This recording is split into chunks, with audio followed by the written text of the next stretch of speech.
Olá, como vão todos? Sejam muito bem-vindos. Eu sou a professora Cristiane Oliveira, a sua professora de Biologia, e vamos conhecer a nossa aula de hoje.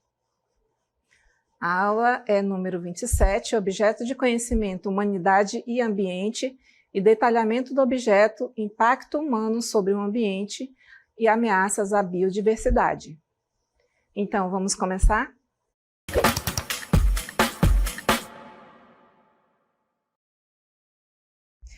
Bem, estamos de volta aí para começar a nossa aula. É uma aula reflexiva, chama atenção para vocês a cada tópico entenderem e se posicionarem, terem uma postura crítica. Eu vou chamar vocês para um verdadeiro bate-papo. Então vamos começar aí. Nós temos como tema aí, estou trazendo para vocês, humanidade e meio ambiente, uma linha do tempo intricada, né? Para a gente começar contextualizando, do jeito que a gente gosta de fazer aqui nas nossas aulas, contextualizando historicamente, para que vocês entendam um pouquinho por que eu estou trazendo essa temática. Então, na nossa história com o meio ambiente é muito longa e complexa, marcada por períodos de harmonia, de exploração, e cada vez mais busca por um futuro sustentável, que essa é a palavra da moda, né, atualmente. Então, chamo vocês para embarcar em uma viagem através do tempo para entender inicialmente as diferentes fases desta relação entre o homem e o meio ambiente. Então, vamos começar aí vendo um esquema da linha do tempo, uma linha histórica, para mostrar um pouquinho dessa relação de vocês, nossa, né, nos inserindo nesse meio ambiente. Então, dentro da pré-história, que remonta aí pelo menos 3.000 anos antes de Cristo, existia uma relação harmônica com a natureza, uma vez que o ser humano estava começando a se adaptar ao meio, né, os humanos viviam como caçadores, coletores, em profunda conexão com o meio ambiente, e sua subsistência dependia da natureza, levando a uma relação de respeito e reverência, né, muito respeito, e não tinha também o uso de tecnologias naquele momento, né? O homem estava começando a descobrir determinadas ferramentas que ele utilizaria para caça, para pesca, para defesa. Então existia essa relação harmônica. Mas, com o passar do tempo, isso aí fazendo uma leitura da esquerda para a direita, nós temos aqui a Revolução Agrícola, né? Que também remonta aí a 3.000 anos antes de Cristo a 1.000 anos depois de Cristo. É um período desse tempo aí, onde houve o surgimento da agricultura, né? O homem começou a entender e a utilizar uma tecnologia, né, que eram ferramentas agrícolas, e aí ele começou a fazer agricultura de subsistência, né? A domesticação de plantas e animais impulsionou nesse período o desenvolvimento de comunidades sedentárias e a organização social também. Nesse momento, o impacto ambiental, como o desmatamento e a domesticação de espécies, começou a se manifestar, mas não expressivamente. E aí eu trago para vocês um outro ponto de reflexão, que já foi bem depois, olha, 1.000 anos depois de Cristo a 1.500 anos depois de Cristo, onde esse ponto aqui eu destaquei o crescimento populacional e o feudalismo. O que é que nós temos aí nesse período, né? É um período da Idade Média, a população mundial aumentou consideravelmente, pressionando os recursos naturais. O sistema feudal, ele intensificou a exploração da terra e a servidão, aprofundando ainda mais as desigualdades sociais e ambientais. Olha aí como já houve aí um progresso e, ao mesmo tempo, um regresso, né? Trazendo essa reflexão aí em relação às desigualdades sociais. E tempos depois, nós temos aqui outro ponto histórico importante, que foi a Revolução Industrial, em meados de 1700 até 1900 depois de Cristo, onde houve uma verdadeira explosão demográfica e tecnológica, né? Um momento importante, um momento crucial aí para o desenvolvimento do ser humano, porém, a máquina a vapor e outras inovações impulsionaram a industrialização, causando um impacto sem precedentes, como, por exemplo, a poluição, o desmatamento e a emissão de gases de efeito estufa se intensificaram. Fazendo aí um breve comentário sobre esse período, foi nesse momento que se utilizou, por exemplo, o carvão, né, como uma fonte de energia, e isso aí acrescentou para o meio ambiente uma grande quantidade de resíduos, né, incluída a fuligem para o meio ambiente, né, isso intensificou a poluição naquele momento, e foi aí, nesse período, que começou-se a pensar em alternativas de fontes de energia para que diminuíssem a quantidade de fuligem emitidas dentro do período da Revolução Industrial.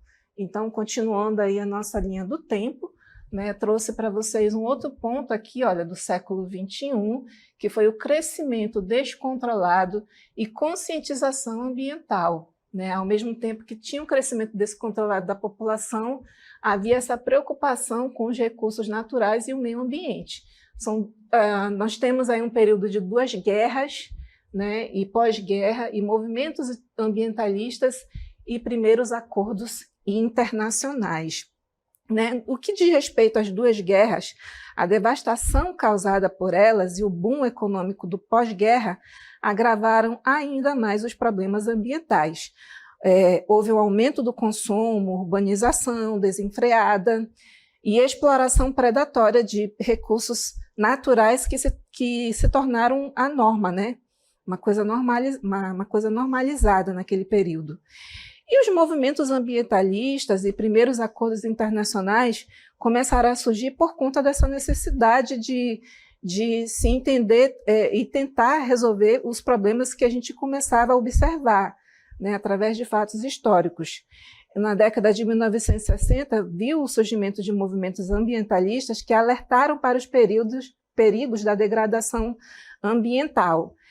Décadas seguintes, presenciaram-se acordos internacionais, como a Conferência de Estocolmo, em 1972, e o Protocolo de Montreal, em 87, marcando o início de uma cooperação global aí nesse período. E aí outro ponto para a gente finalizar aí a nossa linha do tempo, essa breve história relacionada com o homem e o meio ambiente, trago aí as mudanças climáticas, a busca por sustentabilidade, onde se busca recursos que possam ser utilizados, aproveitados pelo homem sem degradar muito o meio ambiente, e a intensificação das mudanças climáticas e Acordo de Paris e Agenda 2030. Então, são esses destaques aí do século XXI, para a gente finalizar a nossa linha do tempo. O Acordo de Paris e a Agenda de 2030, né, a comunidade internacional se uniu nesse Acordo de Paris em 2015 para combater as mudanças climáticas e alcançar esse desenvolvimento sustentável. A Agenda 21, ela estabeleceu 17 objetos de desenvolvimento sustentáveis, que são chamados os ODS, para promover o futuro mais justo e próspero para todos, né? Trazendo aí um parêntese nesse finalzinho aí da nossa linha do tempo, essas ODS, que elas estão muito na moda, no que diz respeito tanto na parte de educação ambiental como nas iniciativas de outros setores, para que se pense em propostas sustentáveis para o futuro, né, a partir de já, pensando no ontem, no agora, buscando essas alternativas que diminuam o impacto sobre o meio ambiente. Então, finalizando essa linha do tempo, que eu trago vocês para essa conversa, né? Eu quero que seja uma conversa a nossa aula de hoje, para trazer essas reflexões. Então, o que a gente conseguiu ver dentro dessa linha do tempo? Nós podemos observar aí a questão da fuligem, que veio com bastante intensidade ainda na época da Revolução Industrial, onde na queima de carbono se propiciou uma grande quantidade de resíduos que geraram gases, dentre eles a fuligem, né? E por falar em resíduos, todo progresso, toda vez que o ser humano intervém e na busca da sua incansável qualidade de vida e tudo que a tecnologia traz, infelizmente vem trazendo aí um consumo desenfreado, né, por conta de uma sociedade que tem um perfil econômico muito voltado para consumo, e aí a produção, consequentemente, de resíduos. Então, dentro dessa proposta que eu trago para vocês, tem essa questão da formação de resíduos. E ainda tem a outra situação, que é o desmatamento. No momento que o ser humano ele começa a crescer, há aquele crescimento populacional, nós temos aí também um certo desmatamento, né? Você pensa assim, numa cidade crescendo, a população crescendo, a necessidade de se construir prédios, de se construir casas, e, consequentemente, há esse desmatamento.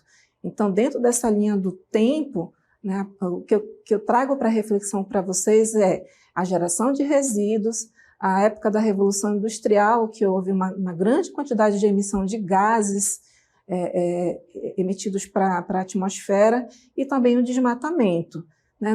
Nem tudo são flores dentro da tecnologia. O que eu trago são pontos críticos para a gente fazer essa reflexão. E por falar em fuligem, em Revolução Industrial, existe um experimento muito interessante, na verdade é uma observação científica, né? Um estudo bem interessante que houve na época dessa grande quantidade de emissão de resíduos, que foi a observação de uma determinada espécie, que eu trago para vocês como um nome simples, um nome normal, né? Não é um nome científico, é a mariposa beterraba.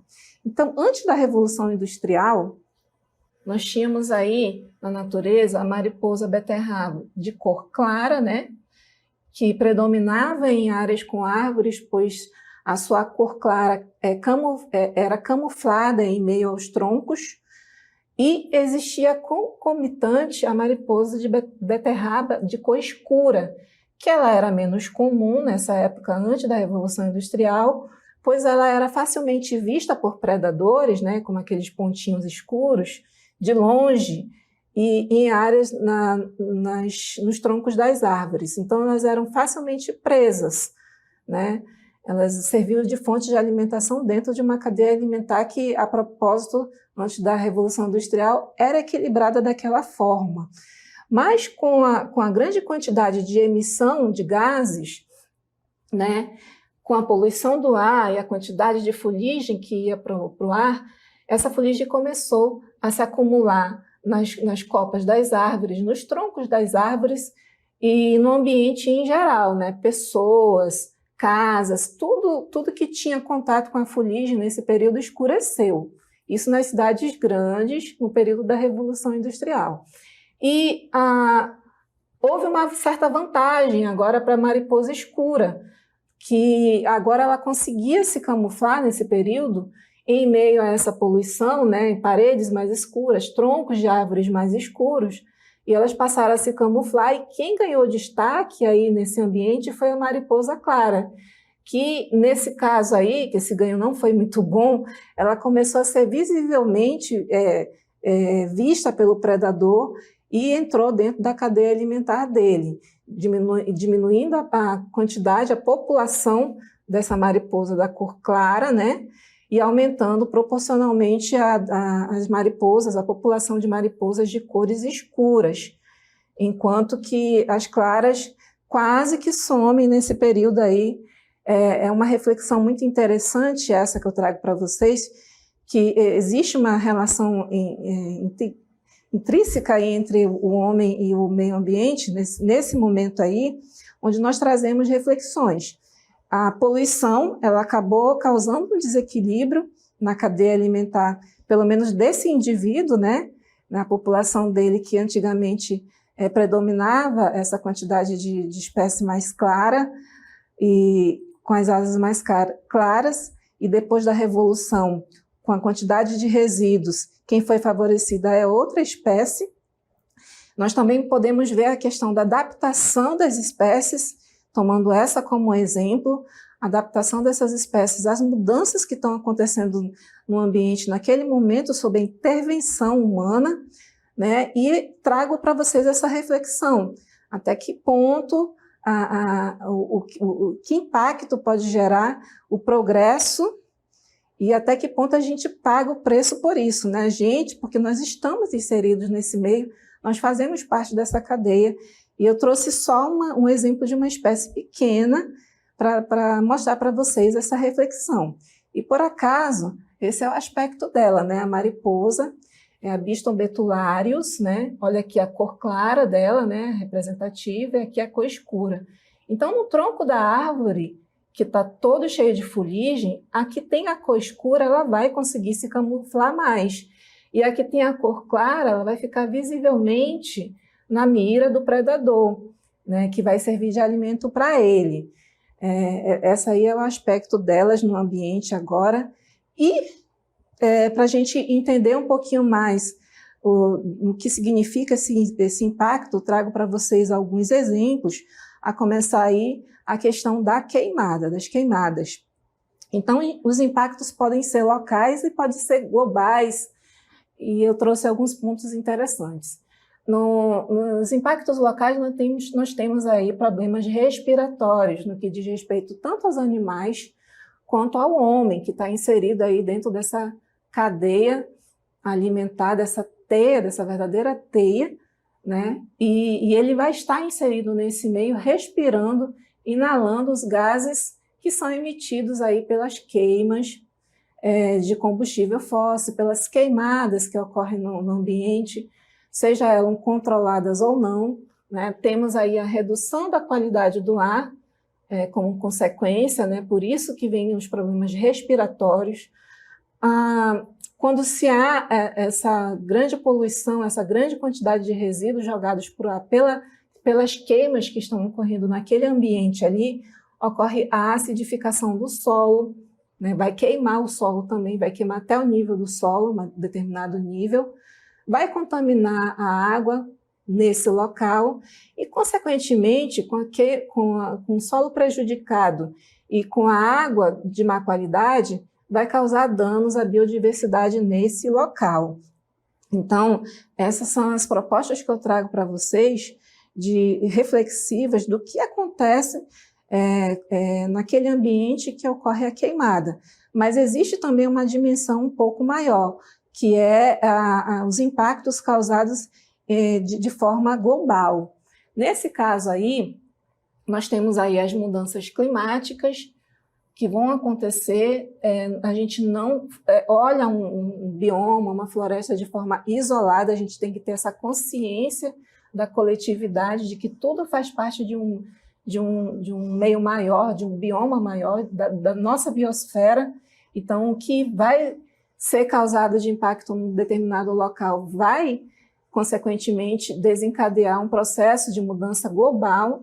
Nós temos aí a perda da camada de ozônio, porque esses resíduos que são gerados pelas queimas, eles vão reagir com os gases, incluindo o que forma a camada de ozônio, degradando essa camada, e quando esses gases vão se misturar com a água nas nuvens, vão causar depois uma precipitação, não à base de água, mas à base de água e resíduos, tornando essa chuva ácida, que aí, por sinal, vai contaminar o solo, porque a água vai cair no solo, né? Ela vai contaminar o solo, vai contaminar as fontes, os recursos hídricos, e aí nós temos também uma reação em cadeia dentro dessa visão ecológica que eu trago para vocês aí.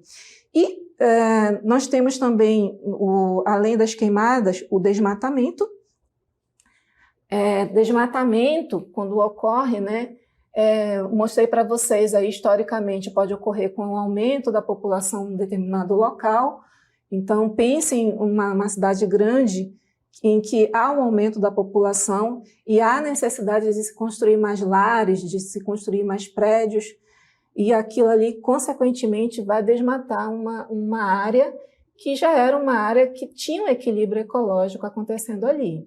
Então, nós vamos causar esse impacto também através do desmatamento, né? A perda de hábitat. Nós vamos ter a destruição do lar de vários animais, né? De várias espécies. Vamos ter o efeito da fragmentação de hábitats. É só você olhar uma cidade grande, né? Fazendo uma retrospectiva dela de décadas, e ver que existiam fragmentos florestais. À medida que ela foi crescendo, esses fragmentos foram diminuindo, e a gente não pode esquecer que eles ainda continuam, mesmo diminuindo, sendo hábitat de animais naquele local. E vai ocorrer também o efeito da borda, quer dizer que, à medida que você vai crescendo, pense sempre dessa forma aqui, é uma cidade inserida num local onde tem um bioma com uma vegetação muito densa. Essa cidade vai crescendo, vai causar um efeito de borda, em que os animais que estão ali na borda, né, não é uma demarcação geográfica, na verdade, para a gente ter um entendimento melhor, aquele limite entre o desmatamento e a parte verde é o efeito de borda. Nesse efeito de borda, as espécies que estão ali, elas vão estar mais suscetíveis a situações que vão prejudicá-las ali naquele ambiente, né? Também tem o efeito de borda do desmatamento, por exemplo, em mata ciliar, que ocorre muito em igarapés, quando você desmata muito aquela área, vamos ter ali a erosão do solo. Então, existem alguns momentos que a gente tem que entender que nesses limites estão ocorrendo mudanças que podem impactar aquele local, aquele ambiente e, consequentemente, o habitat de determinados animais. E o desmatamento também vai gerar uma redução de biodiversidade, consequentemente, né? Se você está alterando o lar de determinados animais, a consequência pode ser a extinção local ou global, depende da incidência daquela espécie, né? Perda de espécies endêmicas ocorrem geralmente próximos de cidades grandes, onde há um crescimento muito grande, tem uma espécie endêmica, por exemplo, ou seja, uma espécie que ocorre só naquele local. À medida que a cidade vai crescendo, a espécie ela vai perdendo lugar até ocorrer a perda total dela, né? Porque aquele ali é o local dela. E também vai ocorrer a diminuição da riqueza de espécies, vai diminuir a biodiversidade. Existem alguns locais, algumas capitais aqui do nosso Brasil, que à medida que a cidade vai crescendo, aquelas espécies que eram endêmicas daquele local ali, elas vão perdendo lugar, né? Infelizmente, elas não têm como se adaptar em outros ambientes naturais, mas felizmente existem propostas de se construir hábitats, né? Reservas, onde elas podem ser realocadas, mas vai depender muito de cada espécie se ela vai se adaptar a esse novo local ou não. O certo é deixar esses fragmentos, é deixar uma certa área verde para que não haja perda de uma determinada espécie, né? E aí não tem só isso em relação ao desmatamento. Nós temos também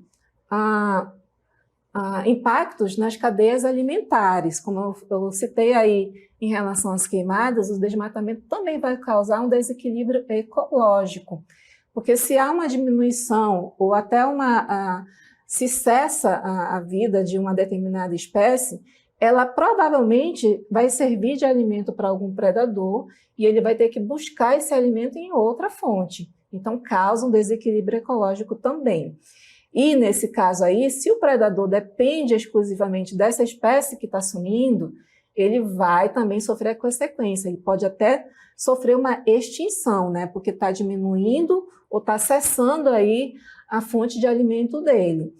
E quando ocorre a diminuição da fonte desse predador e ele, consequentemente, vai diminuindo a população até ele morrer, né? Ocorre aí a diminuição da população de predadores. Às vezes, ele também tem na sua cadeia alimentar outros animais, né, dentro da sua cadeia, que, sem o predador, vai aumentar expressivamente a população, se transformando em verdadeiras pragas naquele local. Então, vamos dar aqui um exemplo aqui, se você está desmatando um local que tenha muitos sapos, né, muitas rãs, muitos sapos, onde dentro da dieta deles existem os insetos, e se há uma diminuição da população desses animais, né, vai sobrar dentro da cadeia alimentar os insetos, né, gafanhotos e outros pequenos animais que podem virar verdadeiras pragas em determinados locais. E quem vai sofrer essa consequência também é o ser humano. Olha aí essa reflexão que eu trago para vocês. Mas o desmatamento também vai causar consequências interessantes para o homem, já que tem pessoas que não têm essa visão, mas o animal está ali no meio ambiente e eu não faço parte dele. Mas o que acontece quando você se insere nesse meio e traz a discussão para você, né? Ocorre perda de recursos naturais. Consequentemente, tem muita coisa que a gente depende, que provém da natureza e que vai diminuir.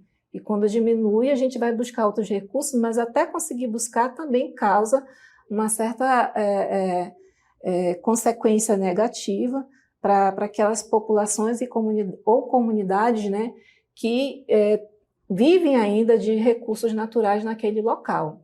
Há uma degradação do solo também, assim como nas queimadas, no desmatamento. Há um aumento dos riscos de desastres naturais, por exemplo, o que poderia ser uma erosão, uma simples erosão numa mata ciliar, por exemplo, em outros locais onde ficam mais descampados, podem ocorrer deslizamento e as populações podem ficarem cobertas naquele local ali com essa questão do risco de deslizamento de solo, e também há mudanças climáticas naquele ambiente, tá? Consequentemente aí. E aqui ao lado tem uma imagem aqui da consequência de escassez de água num determinado bioma onde tinha água anteriormente, né? Para a gente retratar um pouquinho dessa consequência do processo de reação em cadeia, tanto de desmatamento quanto de queimadas em determinados locais, gerando aí mudanças climáticas a nível bem mais agravante. Nós temos também os impactos ambientais relacionando aí a um olhar para o ambiente, né? Fazendo esse adendo de um olhar, uma reflexão para o ambiente. Nós temos a poluição do solo, da água e do ar, como consequência aí do desmatamento, a contaminação por microplásticos, considerando aí que esses microplásticos eles vêm de uma degradação assim, de plásticos que são gerados como resíduos para o ambiente, e aumento do efeito estufa, e também a perda da biodiversidade. E impactos sociais, nós temos aí problemas de saúde, a degradação da qualidade de vida, e a desigualdade social vai aumentar naquele local ali onde o homem está vivendo, mas está ocorrendo desmatamento consequentemente. Previsões sobre o futuro do planeta são baseadas em estudos científicos interessantes, né, que apresentam cenários variados e dependem das ações que tomaremos hoje. Então, é um momento reflexivo, esse momento que a gente está vivendo, onde ocorrem muitos estudos científicos para darem previsões positivas, previsões negativas, ou previsões em que não vai ocorrer nenhum tipo de mudança, né? Nessas previsões, eu trago aqui para vocês a reflexão do que é o impacto positivo, né? Começar aqui. Um cenário positivo de sustentabilidade e harmonia, onde temos ações imediatas, redução significativa das emissões de gases de efeito estufa, investimentos de energias renováveis, a proteção de florestas e oceanos e a adoção de práticas agrícolas sustentáveis e também o combate à poluição. Como consequência aí para essa proposta positiva, nós teríamos uma estabilização do clima, da preservação da biodiversidade, a melhora da qualidade do ar e da água e aumento de segurança alimentar e hídrica, e um futuro mais próspero e equitativo para todos, né? Isso aí não é uma previsão aleatória, são fatos científicos que estão trazendo aí estudos de propostas, de previsões de negativa, positiva, aquilo que o homem pode interferir. E é nossa responsabilidade agir agora. Cada um de nós tem o poder de fazer a diferença, reduzir a pegada ambiental, adotar hábitos sustentáveis, cobrar ações de autoridades e participar de movimentos pela sustentabilidade é o agir agora. Conscientizar e mobilizar é importante, é fundamental. A gente pode fazer isso através da educação ambiental, né? Conscientizar as pessoas sobre a importância de proteger o planeta e mobilizando a sociedade para tomar medidas urgentes. Cooperação e soluções conjuntas, né, através da ajuda dos governos, de empresas, de ONGs, e a sociedade civil, que precisam trabalhar juntos para desenvolver soluções inovadoras e implementar políticas públicas eficazes para um futuro sustentável.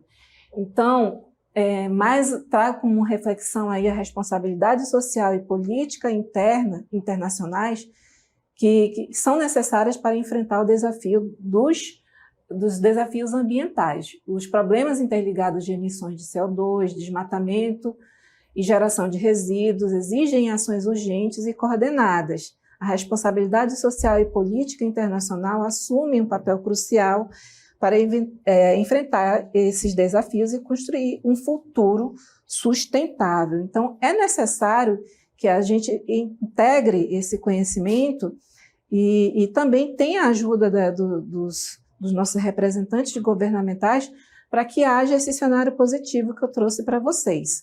Então, eu espero que vocês tenham gostado dessa reflexão e até a próxima.